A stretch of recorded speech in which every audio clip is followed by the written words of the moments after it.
नमस्कार ମୁଁ Shivananda Nayak councillor ward number 16 Byasanagar municipality. କାଲି ଯୋଉ ଦିଲ୍ଲୀପ ସାରଙ୍କ ଉପରେ ଯୋଉ ଇଏ ଥିଲା କଣ କହିଲେ ସେ ବିଷୟରେ? ଦେଖନ୍ତୁ ଆମ ପାଖରେ ଅଛନ୍ତି ଡକ୍ଟର ଦିଲ୍ଲୀପ କୁମାର ନାୟକ ସର୍ଜନ, ଯିଏକି ଦେଖନ୍ତୁ ଆମର ମେଡିକାଲରେ ବର୍ତ୍ତମାନ ଆପଏଣ୍ଟ ହେଇଥିଲେ। ମୁଁ ବି ମେଡିକାଲରେ ଆପଏଣ୍ଟ ଦିନ ଜାଣିଥିଲି, ଯାଇଥିଲି, ସାରଙ୍କୁ ଦେଖା ବି କରିଥିଲି। ଆଉ ଦେଖନ୍ତୁ ଆପଣମାନଙ୍କ ମାଧ୍ୟମରେ ମୁଁ କହିବି ଯେ ଦେଖନ୍ତୁ କେତେ ଆମ ସହରକୁ ବେଶ କରି କେତେ କୁଆଡେ ଆସୁଛନ୍ତି। ଡକ୍ଟର ହଉଛନ୍ତି ଭଗବାନଙ୍କର ଦ୍ୱିତୀୟ ରୂପ। ତାଙ୍କ ଉପରେ ମତେ ସାର୍ ଯାହା ଡିସ୍କସନ ମୋ ସହିତ କରିଛନ୍ତି, ତାଙ୍କ ଉପରେ ଗୋଟେ ମିଛ ବ୍ଲେମ କରିବା, ସଡନ ତାଙ୍କୁ କତରେ ବୁମ୍ ଲଗେଇକି ତାଙ୍କର ମିଷ୍ଟେକ୍ ବାହାର କରିବା, ଇଏ ସବୁ ଭୁଲ ଜିନିଷ ଆଜ୍ଞା। ଆପଣଙ୍କ ମାଧ୍ୟମରେ ମୁଁ କହିବି, ସିଏ ଜଣେ ଡକ୍ଟର, ତାଙ୍କ କାର୍ଯ୍ୟ ତାଙ୍କୁ କରିବାକୁ ଦିଅନ୍ତୁ। ସିଏ କୋଉଠି ଫଲ୍ଟ କଲେ ଆମେ ପ୍ରପରଲି ଦେଖନ୍ତୁ ଯେ ନାଇଁ ଯେ ସାର୍ ଆପଣ ଭୁଲ କରୁଛନ୍ତି ଜବରଦସ୍ତି, ସେମିତି ନୁହଁ। ଗୋଟେ ଡକ୍ଟରକୁ ଆମେ ସପୋର୍ଟ କରିବା। ସେ ଆମ ଅଞ୍ଚଳର ଡାକ୍ତର, ଡାକ୍ତରର ଅଭାବ ଆପଣ କଣ ଜାଣିଥିବେ। ଆମର ଏତେ ବଡ ମେଡିକାଲଟେ ଦୁଇ ତିନି ଜଣଙ୍କ ଡାକ୍ତରଙ୍କ ଦ୍ୱାରା ଚାଲିଛି, ଆମେ ଗୋଟେ ପାଖାପାଖି 40 କିଲୋମିଟର ରେଡିୟସର କାର୍ଯ୍ୟକ୍ରମ ଏଠି ଆମର ହଉଛି କି ବେଶୀ ହଉଛି। ସେଥିପାଇଁ ଆପଣଙ୍କ ମାଧ୍ୟମରେ ମୁଁ କହୁଛି, ସାର୍ଙ୍କୁ ମଧ୍ୟ ମୁଁ ପର୍ସନାଲି ଜାଣିଛି। ସେଇ ମୋ ୱାର୍ଡରେ ଗୋଟେ ସୁଶ୍ରୁତ ମେଡିକାଲ କରିଛନ୍ତି, ଏଠି ଲୋକଙ୍କୁ ମଧ୍ୟ ଫ୍ରି ଟ୍ରିଟମେଣ୍ଟ କରୁଛନ୍ତି। ବହୁତ ଲୋକଙ୍କର ଫିସ୍ ନିଅନ୍ତିନି, ସେ ବି କରିଦିଅନ୍ତି। କେତେ ଲୋକଙ୍କୁ ସାହାଯ୍ୟ କରୁଛନ୍ତି। ତାଙ୍କ ଉପରେ ଆମେ ମିଥ୍ୟା ଆରୋପ ଲଗାଇବାଟା ବୃଥା। ଯିଏ ବି ଭାଇମାନେ କରୁଛନ୍ତି ତାଙ୍କୁ ମୁଁ ସୂଚେଇ ଦଉଛି ଏଭଳି କାର୍ଯ୍ୟ ସେ କରନ୍ତୁ ନାହିଁ। କାରଣ ଆଜି ଦେଖନ୍ତୁ, ଆଜି ଆମର ଗୋଟେ ବ୍ୟାସନଗର ନୂତନ ଭାବରେ ଆମର ଜଣେ ଚେୟାରମ୍ୟାନ ଦାୟିତ୍ୱ ନେଲେ। ହଠାତ୍ ସେଇ ସମୟରେ ସାର୍ ଫୋନ କରିଥିଲେ, ମୁଁ ସେଠି ମଧ୍ୟ କହିଲି ଯେ ଏମିତି ଏମିତି ସାରଙ୍କ ଉପରେ ଗୋଟେ ଇଏ ହେଇଛି, ଭୁଲ ଆଲିଗେସନ ଲାଗିଛି। ସେଥିପାଇଁ ଆମେ କେମିତି କଣ କରିବା, ଏ ସାରଙ୍କୁ ମଧ୍ୟ ମୁଁ ରିକ୍ୱେଷ୍ଟ କରିଛି। ସେ ଯୋଉ କହୁଥିଲେ କଲେକ୍ଟର ମ୍ୟାଡମକୁ ଗୋଟେ ଲେଖିଛନ୍ତି, ମୁଁ ନିବେଦନ କରିବି, ଆମ କାଉନସିଲ ଟିମ୍ ନିବେଦନ କରିବ, ଆମ ଚେୟାରମ୍ୟାନ ନିବେଦନ କରିବେ, ଆମ ବିଧାୟକ ନିବେଦନ କରିବେ, ଆମ ବିଧାୟକଙ୍କୁ ମଧ୍ୟ ଆମେ ଜଣେଇବୁ ଯେ ଆମେ ଆକୁ ନିଶ୍ଚିତ ଭାବରେ ପ୍ରତ୍ୟାଖ୍ୟାନ କରିବେ। ସେ ଯୋଉ ଦେଇଛନ୍ତି ରେଜିଗ୍ନେସନ ୱିଡ୍ର କରିବେ ଏବଂ ପୁନର୍ବାର ସମ୍ମାନର ସହିତ ସାର୍ ଆମ ମେଡିକାଲରେ ଜଏନ କରିବେ। ଏତିକି ମୋର ଅନୁରୋଧ ଏବଂ ଆପଣମାନଙ୍କ ମାଧ୍ୟମରେ ମୋର ସହରବାସୀଙ୍କୁ ନିବେଦନ କି ଏଭଳି କାର୍ଯ୍ୟ କରନ୍ତୁନି। ଜଣେ ଡାକ୍ତର ଭଗବାନ ସଦୃଶ, ତାଙ୍କ ହୃଦୟରେ ଆଘାତ ଦିଅନ୍ତୁ ନାହିଁ।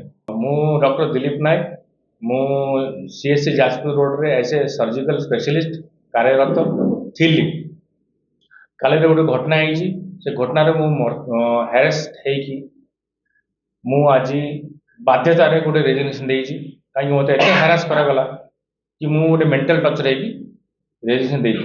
ତା କାରଣ କ'ଣ ମୁଁ କହିଦେଉଛି ଆପଣଙ୍କୁ। କାଲି ଗୋଟେ ସ୍ୱାମୀ ସ୍ତ୍ରୀ ଝଗଡ଼ା ହେଇକି ଆସିଛନ୍ତି, ଯାହା ତାଙ୍କ ଯୋଉ ଯିଏ ଡେଥ୍ ହେଇଗଲା ସେ ମୋତେ କହିଲେ ତା ସ୍ୱାମୀ ତାଙ୍କ ଛାତି ପେଟ ଉପରେ ଚଢ଼ି ଯାଇଛନ୍ତି। ଯେହେତୁ ଚଢ଼ି ଯାଇଛନ୍ତି, ଆସିଛନ୍ତି ତାକୁ ନେଇକି। ମୁଁ ତାଙ୍କୁ ଟ୍ରିଟମେଣ୍ଟ କରିଛି ଠିକ୍। ଇନ୍ 10 to 15 ମିନିଟ୍ସ ସେ ଯୋଉ ପେସେଣ୍ଟ ସେ ଡେଥ୍ ହେଇଗଲେ। ଡେଥ୍ ହେଇସାରିଲା ପରେ ମୁଁ ତାଙ୍କୁ ଟେଷ୍ଟ କଲି, ତାପରେ ଇସିଜି କଲି। ଇସିଜିର ଫ୍ଲାଟ୍ ଲାଇନ୍ ବାହାରିଲା, ସେ ଅଛି ମୋ ପାଖରେ, ଇସିଜି ଆପଣଙ୍କୁ ଦେଖେଇଦେବି। ତାପରେ ମୁଁ ଡେଥ୍ ଡିକ୍ଲେୟାର କଲା ପରେ ମୁଁ ପୋଲିସକୁ ଇନଫର୍ମ କଲି it is a case of assault, murder, attempt to murder. ଗୋଟେ ସ୍ୱାମୀ ଯଦି ସ୍ତ୍ରୀ ଉପରେ ଚଢ଼ିକି ତାକୁ ମାରିଦେଇଛି, he should be arrested and that person died. ଗୋଟେ ପର୍ସନ୍ ମୋ ସାମ୍ନାରେ ଡେଥ୍ ହେଲା, ଆଉ ସେ ଯେ ଡେଥ୍ ହେଇଛି ସେ ଡାଇଂ ଡିକ୍ଲେରେସନ୍ କୁହନ୍ତି। ସେ ମୃତ୍ୟୁ ପ୍ରୟୋଗରୁ ମୋତେ କହିଛି ମୋ ସ୍ୱାମୀ ମୋ ଛାତି ଉପରେ ଚଢ଼ିଯାଇଛି। ତାପରେ ବି ଏମିତି ଚକ୍ରାନ୍ତ କରିକି ସେ ଲୋକଟା ସେ ଡେଡ୍ ବଡିକୁ ପୋଲିସ ସାମ୍ନାରେ ଡେଡ୍ ବଡିକୁ ନେଇଗଲା। କ'ଣ କହିଲା ନା ସେ ପେସେଣ୍ଟ ବଞ୍ଚିଛି, ତା ନିଶ୍ୱାସ ଚାଲିଛି, ଆଉ ଏ ଡାକ୍ତର ଭୁଲ ଟ୍ରିଟମେଣ୍ଟ କରିଛି। ମୋତେ ଏତେ ପ୍ରେସର ଦିଆଗଲା ଯେ ମୁଁ ପ୍ରେସରାଇଜ କରିକି ହଁ ନେଇଯାଅ, ନେଇଗଲେ। ଗୋଟେ ପ୍ରାଇଭେଟ ଆମ୍ବୁଲାନ୍ସରୁ ନେଇଗଲେ। ଯାଜପୁର ଟାଉନ ମେଡିକାଲରେ ଡେଥ୍ ଡିକ୍ଲେୟାର ହେଲା, ପୋଷ୍ଟମର୍ଟମ ହେଇଛି। ମୁଁ ଗ୍ୟାରେଣ୍ଟି ଦେଇ କହୁଛି, ରିପୋର୍ଟ ତ ମୁଁ ଜାଣିନି, କିନ୍ତୁ death is due to internal injuries because of stampede, ଛାତିରେ ଚଢ଼ିକି। ତାପରେ କିଛି ମୁଁ ନାଁ ନେବିନି, କିଛି ଜର୍ଣ୍ଣାଲିଷ୍ଟ ମୋ ଉପରେ ସେ ନ୍ୟୁଜ୍ କରିକି ମୋତେ ପଇସା ମାଗିଛନ୍ତି।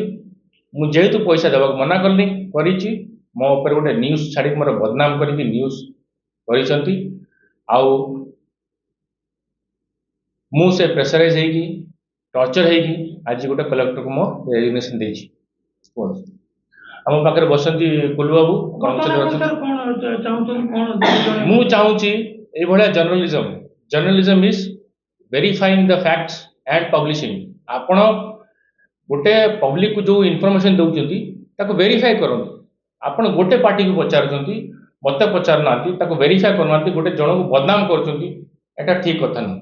ସାର୍ ରେଜିଗ୍ନେସନ ଲେଟର ଦେଇଥିଲେ ତାପରେ ଆପଣ କଣ ମୁଁ ଚାହୁଁଛି ମୁଁ ରେଜିଷ୍ଟ୍ରେସନ ଦେଇଛି ଗୋଟେ ପ୍ରେସରାଇଜ ହେଇକି ମୁଁ ଏଠି ସେବା ଦେବାକୁ ଚାହୁଁଛି 2 ମାସ ଭିତରେ ମୋର ଦେନ୍ 25 ସର୍ଜରିଜ ମୁଁ କରିଛି 25 ଠାରୁ ବେଶୀ ଅପରେସନ ମୁଁ 2 ମାସ ଭିତରେ କରିଛି କିନ୍ତୁ ପ୍ରେସରାଇଜ ହେଇକି ମେଣ୍ଟାଲ ହାରାସମେଣ୍ଟ ଦେଇକି ମୁଁ ରେଜିଗ୍ନେସନ ଦେଇଛି ଯଦି ପବ୍ଲିକ ଚାହାନ୍ତି ତାହେଲେ ମୁଁ ରେଜିଗ୍ନେସନ ଆକ୍ସେପ୍ଟ ରିଟର୍ନ କରିବି ଆଉ ଫେର ଜଏନ୍ କରିବାକୁ ଚାହୁଁଛି।